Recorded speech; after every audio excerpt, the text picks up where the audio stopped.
Hi, I'm Hotscratcher, and today we're speaking with Aaron Deter-Wolf, world-leading tattoo archaeologist and the man behind the Instagram at Archaeology Inc. I have a master's degree. I'm actually working on finishing up my PhD in the archaeology of tattooing right now. Okay. Sooner or later, I will be Dr. Aaron. And that'll be Wow. great. I would say I'm not a tattoo archaeologist. I would say, I'm an archaeologist who knows some things about tattooing, right? I've been a professional archaeologist for 25 years now. It's actually about the same amount of time that I've been part of the tattoo community. Those two things started about the same time for me as an archaeologist, but also just as an individual and human. I'm really interested in how we as people, conceptualize and remodel and remake and project our bodies into the world around us, and what they say about our identity and who we believe we are inside, and how our bodies reflect that to other people that are around us. And so, those sorts of things really stick with me in the archaeological sphere too. My day job, my professional archaeology job, is working with ancient Native American sites and artifacts in Tennessee. So I work for the state of Tennessee as an archaeologist, and am responsible for protecting and interpreting, and more recently working on repatriating materials to our tribal partners. I got interested in the archaeology of tattooing really sort of coming out of that background, in finding this evidence and these texts and these accounts that describe really well how many people were tattooed in native North America before the arrival of Europeans. And this isn't really a hidden history. It's been there all along. I think that there's just a period there where academia sort of stopped looking at it. People just didn't really include that in their perception of Native American and Native American culture. And I got interested in that as an archaeologist because I've excavated hundreds of sites. I've looked at millions of archaeological artifacts and tools. I didn't know what a tattooing artifact looked like from Native North America. And no one else did either. This wasn't something that archaeologists were finding. And so, this really bugged me, right? Like, if we think we're understanding the past, if we think we're learning about how people did things and made things, then how can we miss an entire category of tools that they used on a daily basis? And so from there, it's just sort of blown out into this worldwide thing, right? It turns out that's the same problem everywhere. We know the ancient Egyptians tattooed. We don't know what tools they used to do it. And it just sort of goes from there. And so I've been in a really fortunate position where I've been able to do a lot of independent research on this. And so that's really where I have continued working on tattooing is independently. It's not academic. It's not funded. It's my hobby. It's what I spend my free time doing. And, it's what I love. Is it called underwriting for grant money to go do these digs yourself? Yeah, so I have yet to be in a position to actually do excavation related to tattooing. There's a lot of different ways that archaeology is done. Right, right. No, you're gonna be like 80 or something. maybe, right? There's a lot of different ways that archaeology can be done, but I think some of the best work that's being done now is not new excavations, but is using new technologies and new ideas to look at existing collections. Right, because as an archaeologist, when you dig something up, you destroy it. That's it. It is gone forever from its original context. So you've got to do it right the first time. And it's incredibly painstaking to do it the right way. And we have all of this information out there already. Most recently, my colleagues and I have been working with these tattooed Peruvian mummies, most of which were excavated and taken from their homeland in the 1890s. There's not a one that we've worked with that was excavated less than 100 years ago. Wow. But this is entirely new information that we're able to find because of these new technologies we're able to apply. Where are you studying the Peruvian mummies at? It's been a combination of things. We started the work in North American and European museums during the 1890s and early 1900s. A lot of Peruvian archaeological materials moved into the global north. They make up the collections of these huge classic museums in North America and in Europe, along with all the other natural resources. Right? Yeah, right, exactly, yeah. And so we started finding these collections in North American and European museums because that's where we're located. Now we have started to expand that into Peru and have had a chance to actually work in Peruvian museums, and are hoping to build on that then over the coming years. So are you a tattoo artist?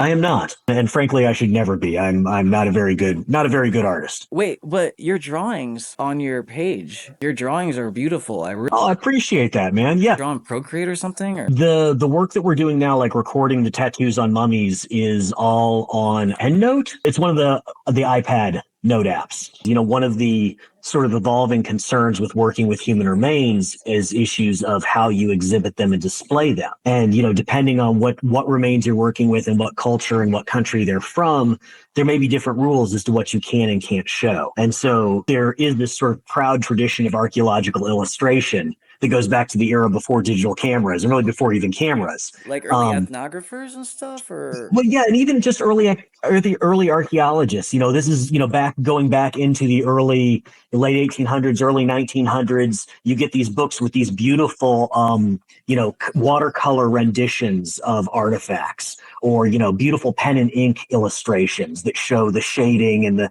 you know, the flaking on stone tools, and that's sort of become a lost art. But I think, you know, as we're struggling with how to present these human remains, being able to depict them graphically in a way that people find appealing and are drawn to is, I think, really important. So that's great feedback. I really appreciate that. do you follow any modern tattoo trends? Like, are you kind of keeping up? Not really. It's I'm really partial personally to large graphical black work, sort of trending into ornamental. You know, there's definitely a couple people who pop back up on my feed. You know, Taku Oshima is doing amazing stuff. Oh yeah. Person named Ether, I just know her as Ether Black Work, also doing amazing stuff. But then, you know, through this work, I've become so connected with, you know, friends and colleagues and people just doing all kinds of things, you know, from Indigenous reintroductions and reinventions of no longer existing tattooing trends to, you know, people that are really kind of out there on the foreground and doing, you know, real science kind of stuff, like developing micro needles and reprogrammable tattoos and things like this. And so, yeah, it's just a whole world of it out there, right? Do you have like a big back piece or something, or? I do, in fact. Yeah. I was fortunate to get a nice big back tattoo by Durga, hand tapped in Indonesia a couple years ago, and it's one of my favorites. Yeah. What's it mean to actually go like on a dig? Like, are you out there with a pickaxe and brushes, or? Never a pickaxe. That doesn't make sense. Like a chainsaw, Right. I guess. Chainsaw's not bad. Excavation is painstaking, right? You have one chance to do it the right way. You have to record every single piece of data, or else it's lost. You know, that's the thing about archaeology, right? Is that understanding artifacts means understanding their context and what is around them. You know, once you pull something out of the ground and put it on a shelf, it's just pretty. And it can tell us some things about how it was made, but you lose all of that background information about, you know, the time period it was made in and what's around it, what it was related to, what these tell us about these bigger pictures. And so, yeah, it's really, you know, even using larger hand tools or even using mechanical equipment, you know, backhoes and such, you're moving usually in centimeters or millimeters at a time through the earth. Crazy. And, you know, if you hit it too hard, it's gone forever, right? You've got to find it, you've got to uncover it, and then you've got to document the out of it and make sure that the people that come later have everything they need when they have better technologies and knowledge that they can go back and look at our work. Like, do you go to the place, or is it just you going to a museum like 20 hours a week or something? It's you know, it's different. There's all kinds of different archaeology, right? And so someone that specializes in, you know, zooarchaeology could be in a museum looking at animal bones that were excavated 5 years ago or a century ago. Doing the excavation is an entirely different thing. For my job, we rarely do large scale excavation anymore. Just because of the budgetary concerns and the labor concerns. You know, we've got about 36,000 archaeological sites in Tennessee, and there are less than 10 of us in the Division of Archaeology, right? And so most of the excavation that I do now is really putting out fires. Is, you know, things being unanticipated encounters with things from the past, while the city of Nashville, or while, you know, improvements in Tennessee, roads and highways and transmission lines are being built, and then trying to figure out, you know, best case scenario, how we can avoid and preserve this. Worst case scenario, we have to excavate it. We have to get it done the right way so that the thing can proceed. Cool. So sometimes you're out like on the job site, right? Then for a while. Oh yeah. Yeah. My work for on a day-to-day basis, you know, maybe it may be at the computer, and it may be in, you know, some forest in Upper East Tennessee where something is falling out of a rock shelter. There's not a real consistent schedule from day to day. That's so cool. Is there any like specific moments that really stand out to you on any of the digs you've been on? I cut my teeth in archaeology, and what I actually got my master's degree in was doing archaeology down in Guatemala and Belize, working on ancient Maya sites.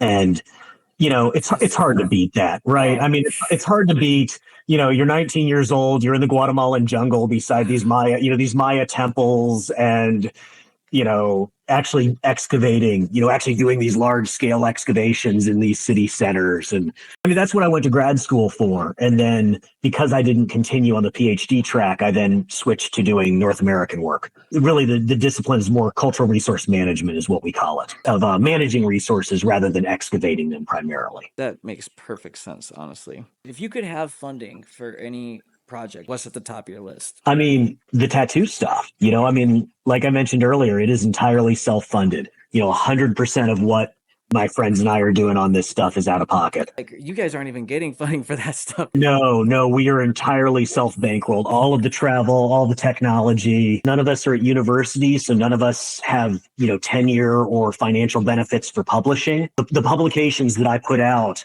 are because I want to. There's no compensation or requirement that I do that as part of my work. That's incredible, dude. Thank you and all of your incredible colleagues for the work you do. Oh man, I really appreciate that. Well, what's interesting is we've sort of, and I think coming out to talk to you guys as part of this is that there's sort of this discussion going on, particularly now that I'm working with more professional tattooists as part of this stuff. So much of the academic stuff, maybe you publish it, but then it goes out in a journal behind a paywall.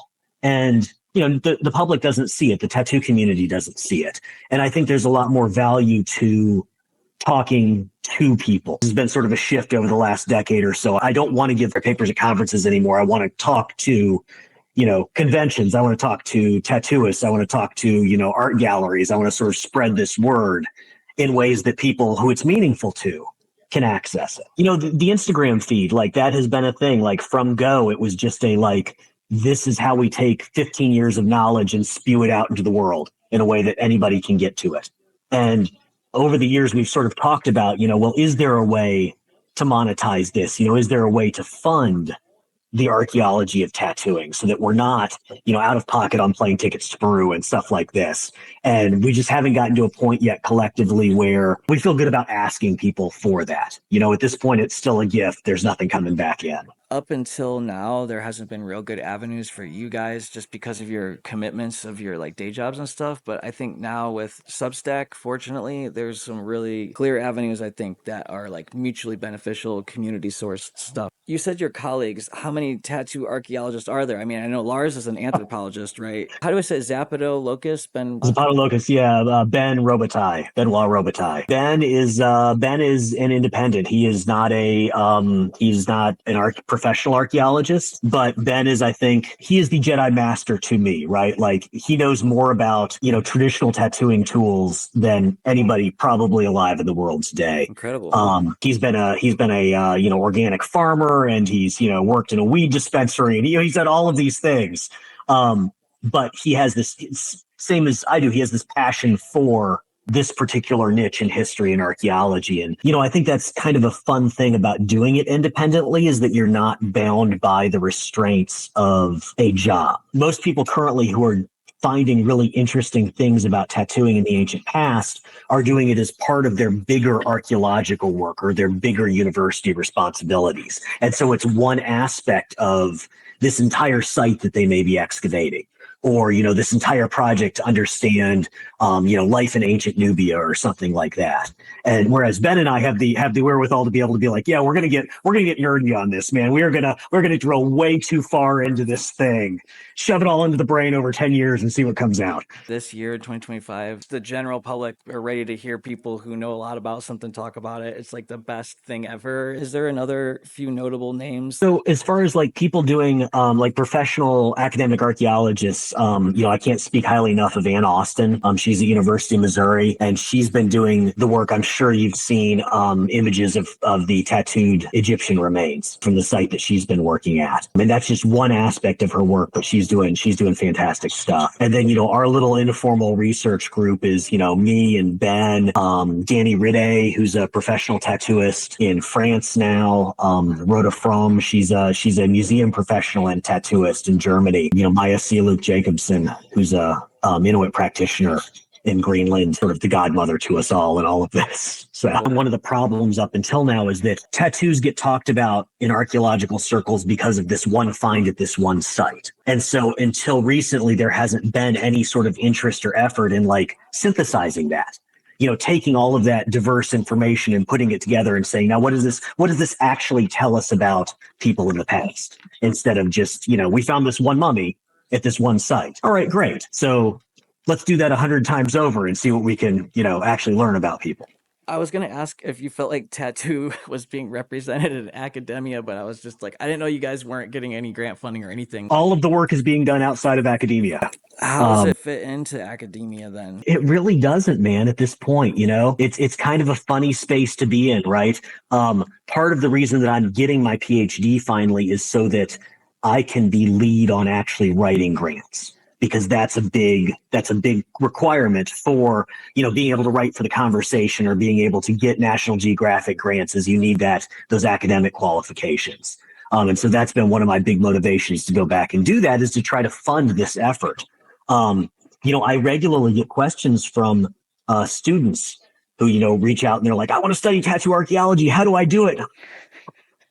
Man, you stumble into it over 10 years. That's a thing, right? There is no place where someone could go to X university and study with Y professor to learn about ancient tattooing. That just doesn't exist yet. And I think there's been this longstanding bias against the practice, honestly. I mean, for the better part of a century, who were the anthropologists and archaeologists? They were old, white, untattooed men. Maybe one of them had been in the Navy and saw tattooing there, but they didn't have any sort of grounding in this. And so you can't trust the old sources. Those guys are making it up as they go along. And, part of it is they didn't have the internet. They didn't have the access to this global information stream that we do now. I mean, even when I was in college, I'd have to go to Yale and put on the white gloves if I wanted to see this, book from Germany. Now you're like, yeah, archive.org, baby, pull that thing up for me. What's that? A German text from 1500 that talks about tattooing? Hell yeah. Yeah. I've got a Google Drive sort of archaeology, anthropology stuff. I'll kick it. Is there value experimenting with ancient tattoo practices? Yeah, absolutely. Well, and Danny has incorporated. He now does stone tool incision tattooing as part of his practice. So that is part of what he's doing now. He started out as a hand poke artist, but now is doing the incision stuff as well. Broadly, I certainly hope so. But I think it's up to the individual. If we frame this in terms of someone who does woodworking, right? Is there value to them in learning the way that the woodworking was done 100 years ago? For some people, yes. For some people, yeah, they're going to stick with their Dremel tools, If you could have any experimental tattoo data set from artists, is there something you wish you had? Not right now, man. It's you're doing so much right now, and particularly with the Peruvian stuff. I keep saying I feel like I'm the dog that caught the car. We're now I've got it. Now I'm like, oh shit, what do I do with this? Now we've got this huge data set, and it's almost like I don't want more data. We need to figure out how to deal with what we have in the next maybe 3 to 5 years before we can really start. Before I would really feel good about just starting to collect data, because that way lies madness, right? That's how you end up hoarding things and keeping them to yourself, and other people can't look at collections because some guy looked at them already, and I don't want to be that some guy. I want to leave that open for other people to do. Are you working with any AI tools right now? AI agents? No, I'm not. I think I'm just enough into Gen X to be kind of a Luddite with all the new technology. It all freaks me out a little bit. I was dragged screaming and kicking into Instagram. There's going to be a next thing, and I haven't quite been able to get into it yet. Fair enough. And there's got to be a way, right? I appreciate that AI tools are probably really useful for something like If we could create a model wherein we fed all of our data about, where and what the tattoos on 100 different mummies were, then AI could probably do some sort of really cool, clever analysis to figure out trends in that data. I just don't know how to do it myself. I don't know how to set that up. So if you know anybody.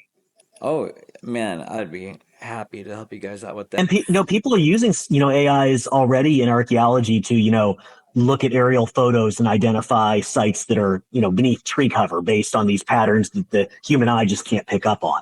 And absolutely, we should be able to do something like that for ancient tattooing. Oh yeah, big time. I'm gonna definitely poke around and look into that. Indigenous artists and cultures have always been here. They're still here. Any thoughts on what tattoo artists in general, like broadly, can do to like both support living indigenous tattoo culture while avoiding contributing to like primitive propaganda? Like any other slice of humanity, there's so much variation in the tattoo community, in collectors and in artists. What one person or a group of people is willing to do is not necessarily going to be what everybody's willing to do. The anthropologist side of me, I hate to talk in absolutes and be like, yes, all people should do this. There's nothing that's best for all people. I pretty much just look for pointers for the youth. That's like Yeah. our focus is like, hey, let's just create resources and databases so that the next generations coming access these things to make their own decisions. In general, it's hard to change an old tattooer's mind about anything. Well, and and even young people too, I think, get sort of, I've certainly seen that people read what they found on Wikipedia and take it as gospel truth. And, in some cases aren't willing to do the legwork then to find the broader sources and find the broader information. My big caution would be that, appropriation is a thing. I don't think there's a hard and fast rule for it. Different cultures and different organizations and even different people feel different ways about their heritage and how that heritage should be treated by outsiders. And so I don't think it's possible for us, in the modern era, especially with tattooing, to just be like, no, never do an ancient tattoo. There's nuance, Right. There's so much nuance. I think the biggest thing I would say is that, we have to be willing to approach the question with an open mind and open heart, right? We have to be willing to ask for guidance and then be willing to take no for an answer. Amazing. I've met so many over the years doing this work. And again, it's kind of a funny thing. There are people who want to be online and in public as being Indigenous revivalist tattoo artists. And then there are people who wouldn't want me to share their name because what they're doing is a private thing on private property, on private land with their people. And they're not interested in that being, more accessible or broadly known necessarily. And so it runs the gamut, man. But yeah, no, indigeneity is everywhere. Indigenous people are here still among us everywhere. And one of the things that I have been so proud and pleased with this work is that, in a little way able to help folks, decolonize these ideas about tattooing and body modification and refined parts of their culture that are meaningful to them. The stuff I'm putting out is just a springboard to that, right? Like that's everybody's individual journey, but that I could be a citation on that journey is really meaningful to me. And repatriating artifacts is a really important work. To be involved with that at all is a win, Yeah. The Indigenous artists you've worked with, anything that stood out as far as commentary on the tattoo industry? This is just sort of me, right? Like I'm more comfortable with dead people than alive people, right? Like as an archaeologist. Sort of, right? But the truth of that is that like people who lived 1,000 years ago can't call you a liar.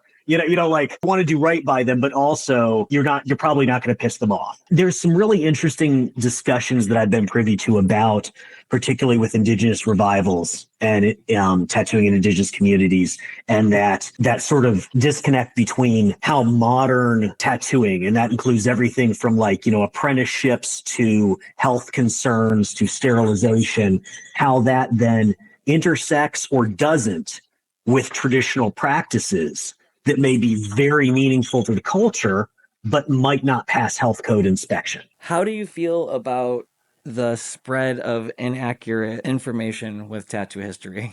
It's tough, man. It's the internet. We live in a digital era, and that unfortunately has become part of my Instagram, right? I feel like once a month I'm out there being like, this is not the fucking tattooed princess of the Altai. Why are we still posting this? Things just get picked up and run with. And there's a lot of good history out there, but there's also a lot of bad history. And I think it's important for people to understand that not all history is good. right? That like people we consider to be historians who lived 100 or 500 years ago had a much different vision of what facts were. Maybe weren't writing history or anthropology in the same way that we would write it today. And so, it's important to take things with a grain of salt. Particularly with the ancient stuff, just because you read a book on the Vikings that translated this one word as being tattoo doesn't mean that that's what the original, 15th century Muslim text said, always check your work. And I think, as with anything else, be prepared to be wrong. Don't be wedded to your hypothesis. I mean, that's science, right? Disprove your own hypothesis. I have a whole rant about how the Vikings weren't tattooed because the sources just don't stand up. But sooner or later, it's entirely possible that a tattooed Viking is going to fall out of the melting ice. Yeah. And when that happens, boy, I hope I'm one of the people they call. Like, I'll be all in on that, Yeah. That's great advice, man, for real. Is there a specific site or artifact that is obscure that you wish more people knew about? For our purposes within this, conversation about tattooing, absolutely my favorite artifact is that one we identified from Utah, from the ancestral Puebloan site in Utah. It's dates to about 100 to 300 AD, and it's a twig with two cactus spines stuck in the end of it, and there's no realistic way that this thing should have survived in the ground as long as it did. It's just the magic of this particular site that preservation was that good. People that knew each other were in the right place at the right time to find that and then be able to look at it and show that it was a tattooing tool. Your papers are very academically rigorous, I would say. I read a lot of PDFs and stuff. I'm always impressed at how just thoroughly and well written yours are. I appreciate that, man. I'm trying to get better about writing for the public. They're dry, but I Yeah. admire the dryness in the way I admire like well-built sculpture, like even like the Mayan temples and stuff. Everything is just like super sturdy. Well, that's it, right? You got to build your arguments. Yeah. How does that play into like the bigger picture in academia? Does that undermine any of your other goals, trying to write peer-reviewed publications on tattooing stuff? There's times where I feel like, like maybe that work is done for me. Like I've done the academic peer review stuff. And, if something really remarkable came out, something just groundbreaking and remarkable, it would be great to have it in the academic literature. But I think the more important thing to me right now seems to be getting it out in the way that the public and the community can have it and understand it. Oral history is a lot more powerful than written history. Yeah. Well, and Ben and I have been kicking around for years now this idea of, could we do a tattoo archaeology zine for the modern era in some sort of digital format? Something like this that sort of crosses those boundaries and is approachable but rigorous. And the Substack, you won't believe it. It's exactly what you're talking about. Thanks again. We really appreciate having you on today, and looking forward to collaborating more in the future. Sounds good, man. Cool. Have a great night. Thanks so much for tuning in today. If you want to support Aaron and the rest of his colleagues and all the amazing work they do, make sure to follow at Archaeology Inc. on Instagram. And make sure to subscribe to Underblast on Substack. With every new sub allows us to release more and more resources and to go and interview more interesting people. Tune in next time.